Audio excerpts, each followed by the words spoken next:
On 2টা কি 4টা দিয়াম নাকি 5টা দিয়া? সর্বনাশ লেম্বু দেও এটা দেও 10টা তোমার বা হ্যাঁ না হজে হাত দিয়ে যাইতা ধরোগা লেম্বু কিনা খাও লাগতো না লেম্বু ছাড়লাম 10টা নিলগা। ওই ভিমবার সাবানের মধ্যে তো 100 লেবুর শক্তি। ওইটা প্রতিদিন শরবত চুবাইবাম আর খাইবাম। আবার তো বেড়া বুদ্ধি। আল্লাহ রে, বেবা হিরোই দূরছে। ইফতারের তো সময় হয়ে গেল গা। জ্ঞানদারা কই গেছে? এ বাবা সাগর, সাগর, কি হইছে? রোজা রমজানের দিন এত শিক্ষা পারতাছুন কে লিগা? শিক্ষার যে পারি বাবা।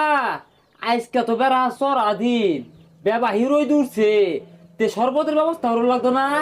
আমার আবার ওই লেবু দিয়া সিপ দিয়া শরবত খাওয়ার মন ধরছে। তুমি এক কাম করো বাবা, দোয়ানো যায় রে, এক আলি লেবু লয়েও গা যাও। আচ্ছা যাইতাছি। 10টা দেখি একা লেম্বু পাওয়া যাইবো? হ্যাঁ, স্বপ্ন সে কথাবার্তা। আরে 10 টাকা দিয়ে লেবু পাওয়া যেত না? এক কাটা জমিন লেখা দিয়ে লেবু লয়ে গা।